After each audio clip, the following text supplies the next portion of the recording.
The city outside my window never slept. Even at midnight, I could hear the hum of cars, the occasional shout of someone walking home after a long night, and the glow of neon signs spilling color into the streets. But inside my apartment, it was quiet, almost too quiet, the kind of silence that magnifies the sound of your heartbeat. I was pacing slowly, running a hand through my hair, waiting for him. My mind was restless, not because of nerves exactly, but because I knew that every time he was near me, things slipped out of control, like gravity pulling me towards something I could never resist. When the soft knock came at the door, my heart jumped. I rushed to open it, and there he was, thin, tall, broad-shouldered, his shirt slightly unbuttoned, as if the night had already taken some of his composure. His dark eyes met mine, and in them I saw the same storm I always did, that mix of longing and restraint, the battle he always lost when it came to me. His smile was crooked, almost shy, but his hands were not shy. The moment I let him inside, his fingers brushed mine, and I felt that spark travel up my arm like fire. Couldn't sleep? I teased, my voice a little uneven, trying to break the tension. He shook his head, stepping closer, the scent of his cologne already clouding my thoughts. You know I never can when it comes to you. His voice was low, husky, and I swear it filled the entire room. He shut the door behind him, and already his hand brushed the small of my back, resting there like it belonged. I felt my breath catch, because I knew what was coming. He never could control himself, not with me, not when the night wrapped around us like this. We moved to the couch, but neither of us sat immediately. His eyes traced over me, lingering, drinking me in. He reached up, brushing a strand of hair back from my forehead, and then his hand cupped my cheek, thumb grazing my skin with unbearable gentleness. You have no idea what you do to me, he whispered. His lips were so close that I could feel the warmth of his breath, the words trembling between us like a secret. When he kissed me, it wasn't soft. It was desperate, like he had been holding back for hours, days, maybe years, and the moment finally snapped. His hand slid around my waist, pulling me against him until I could feel the heat of his body pressing into mine. I gasped into his mouth, my fingers clutching at his shirt, as if I might fall, without holding on. He groaned softly, and the sound made my entire body ache with need. We collapsed onto the couch, tangled in each other. His mouth moved hungrily against mine, breaking only long enough for whispered confessions to spill out. I can't stop thinking about you, he murmured between kisses, his lips trailing along my jawline. I swear I try, but the second I'm near you, his hands roamed, restless, as though he couldn't keep them still, sliding over my arms, my back, pulling me closer and closer. I felt like the world had melted away, that nothing existed beyond his touch. The city outside was gone, the noise gone. Even the air between us seemed heavy with nothing but him.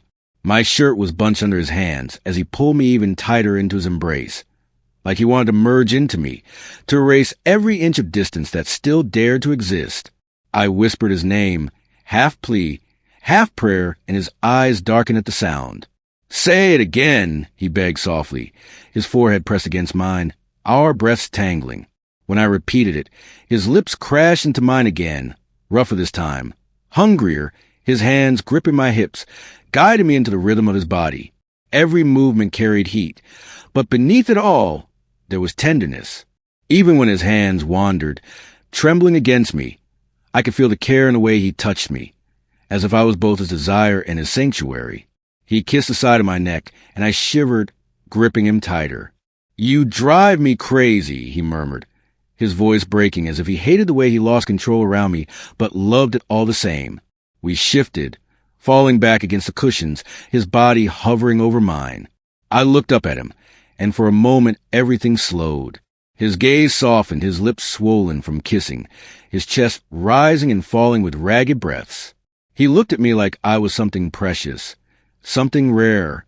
His hand lingered against my face, thumb tracing over my lips, and he whispered, I don't ever want to let you go. The honesty in his voice cut straight through me, making my chest ache in the best way.